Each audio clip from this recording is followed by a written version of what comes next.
Myths about becoming a personal stylist.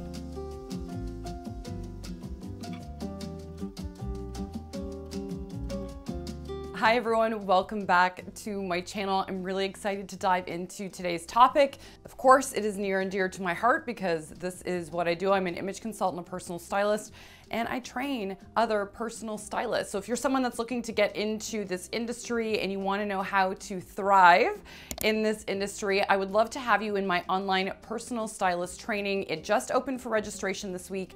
The early bird pricing closes on Saturday. You do not want to miss out on this, and then registration closes at the end of the month. So if you're looking to learn and hone in on your skills for this industry, if you want to know how to start and thrive in this business, if you want to have all the tools you really need to know to be successful and to start styling clients, have a really creative career, and really dive deep into something that makes you feel good while you run your own business, I would love to have you. I will leave the link for the information down below. It would be my honor to teach you. Now, there are a lot of myths with personal styling, which is why I wanted to talk about this topic, because this is something that fills my emails all the time or my DMs on social media.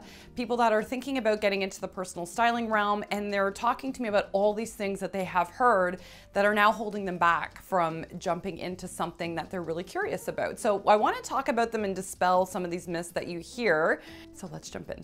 Now, the first myth that I hear most often is that you make no money as a personal stylist or as an image consultant. And let's just throw this out there, that's absolutely not true.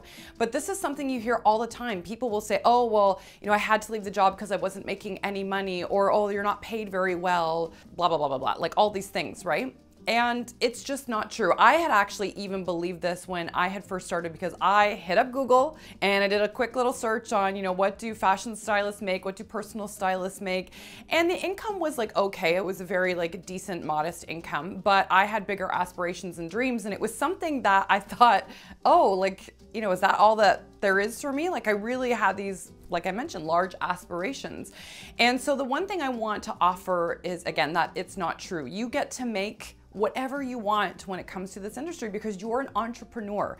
So the sky's the limit. There's new things that you can create and dream up for services and offerings and ways to work with your clients that's going to serve them and help you be divinely compensated at the same time for your gifts and for how you're helping and serving people at the same time. So it's not necessarily you're gonna get what you put into the business, because there are a lot of people that are working very hard that are spinning their wheels, but there's room to scale, to grow, and to make a lot of money in this industry. And this is one of the things I love showing my stylists how to do, but it is possible. You don't have to be the starving artist. That is a myth. It is a myth. Now, the next myth that is massive is that this industry is oversaturated. And I really strongly don't believe that. I feel like you could argue that point for any industry, especially the creative field. You hear that all the time. Oh, this market's so oversaturated. People say that about coaching, about styling. They say that about photography. It's literally everywhere. That saying happens all the time.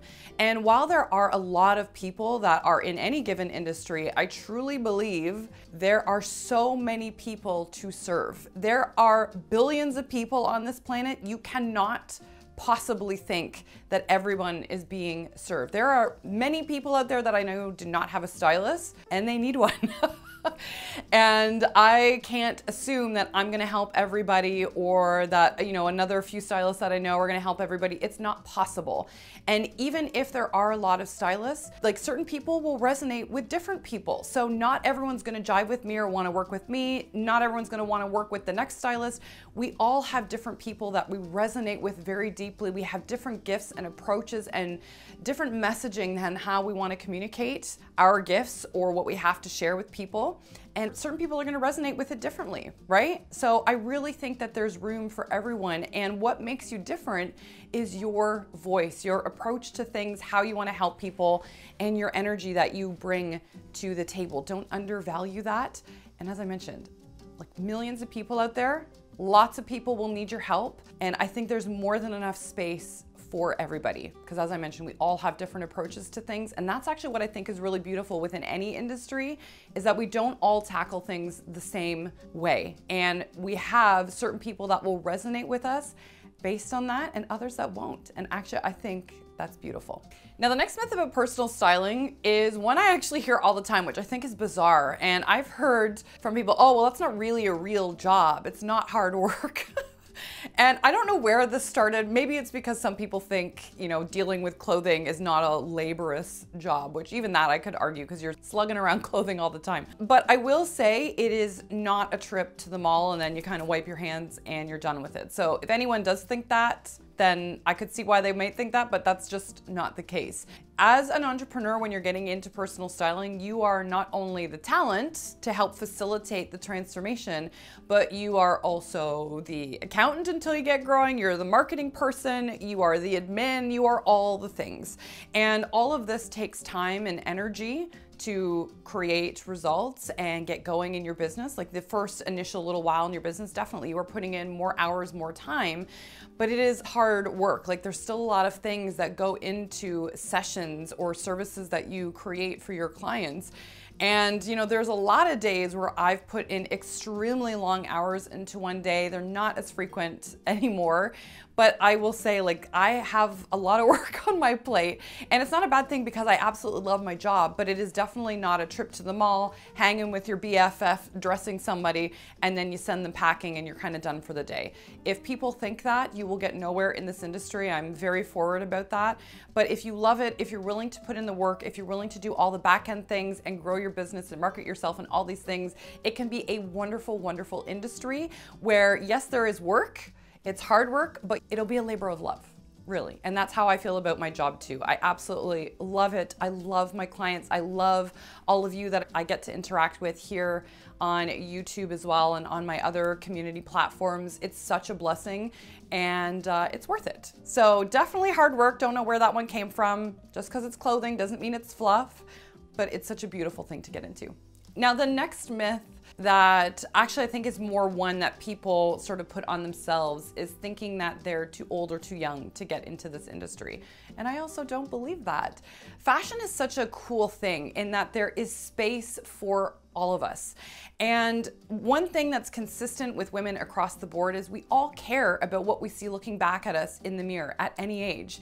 My most mature client to this date was 95 years old. She was an absolute firecracker. She had a fantastic closet. And at her age, she still wanted and cared about what she saw looking back at her in the mirror. That never goes away because it tells us something about who we are. We want to feel good in our skin when we look in the mirror, and clothing really plays into that narrative.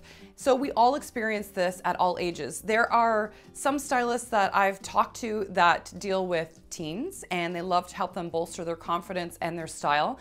And then there are others that focus on like more mature women. And then there are stylists that serve everybody, which is really beautiful. And especially now, the way that we look at women in general and our style, it's shifted so much even from the 80s and 90s, where, you know, you were supposed to dress a certain way after you got to a certain age, like whatever that even means. And things have very much shifted. Style has really opened up and blossomed possibilities. And actually now I would argue that really for women 40 plus, 50 plus, 60 plus, there is such a market because we care about our style. Like we want to look good. We want to feel good. We're hot, we're sexy. We're, you know, doing well in our careers. We love our families, like all the things, but you still get to feel fabulous in your skin and look good and look the part while you're doing it. And there are a lot of women that are craving that. It's not something for just those in their 20s and 30s. That's a myth. And that's the same for those that are stylists. You can be younger, you can be more mature. It really doesn't matter. I've worked with people that are far beyond my years and I love and adore those women. And I've worked with teens as well. There's space for everybody, just as there's space for everyone in terms of the age of the stylists themselves. It's all a matter of how badly you want to get into this industry. Is it a calling and a desire on your heart? Because if it is, I always think those are the divine nudges kind of pushing you in your right direction along your path. And so it's a myth. It's a myth. You can't be too old or too young. You can make it happen at any age. Now, another myth about being a personal stylist is that you won't have any clients because people can Google all the style info. Oh, I love this one. I really don't believe this. If I felt that way, I wouldn't even be on YouTube or half of my social platforms that I am. Here's the thing. While there is a ton of information, we are definitely in an information age. There is also really bad information online, and there's some good, like there's definitely some great information online. But regardless, it's all generic. There's not a lot of specific information, and someone that's gonna hire a stylist is gonna look at something like that and be like, okay, but I want to know how this works for me. They're still going to want the information about their lifestyle, their body, their taste when it comes to clothing, and they want to make it function for them. So as much as there is literally just an overload of information out there, people still want to know how it applies to them. They want that customized, personalized attention that is going to really just take things to the next level. So as much as there's information, just like there's information in the personal development space, like you could go buy a book, pick it up off a shelf, but people still hire coaches, therapists, all the other things, because people want to know how to make it better for them, how to make it function for them. So that's really a myth. There are always going to be clients. And as I mentioned, there are millions of people out there looking for style advice. Just because it could be on YouTube or a blog or someone's website or what have you is irrelevant. It really doesn't matter, because they may not know any of those channels or platforms or whatever exist, number one. And number two, they may not have the time. And number three, as I mentioned, they want the customized advice. So don't let things like that hold you back. I always think it's good to take advice from someone that's not in a lack mentality themselves, right? That might put those ideas into your head, because it's just simply not true. And that's coming back to the thought that you might not make any money. I also don't believe that's true. My business has thrived and has done really well. I'm very proud of it. And I love it because I've been able to serve women and make them really blossom into something that they're proud of, they feel excited by when they look in the mirror. And I'm so blessed to be able to be a catalyst to that transformation and actually witness it, because you get to be in their personal space, which is so beautiful. So there are always going to be clients. There are customers at every level looking for all different types of advice. You are definitely more than able to help them. So don't let the information age hold you back, because as I mentioned, that's true in any industry. And yeah, doesn't hold your clients back, shouldn't let you hold back. It's just a myth. And again, if you want to jump into this industry, if you want to not only dispel the myths, but learn the tools to be a personal stylist, learn all the style mentions that go so far beyond regular body type information, it is definitely stuff I do not cover here on YouTube. But if you want to dive in, if you want to learn the business side of things too, I would love to have you in my program. Again, the link is down below. And other than that, I'm sending you much love, and I will catch you again in the next video. Bye guys.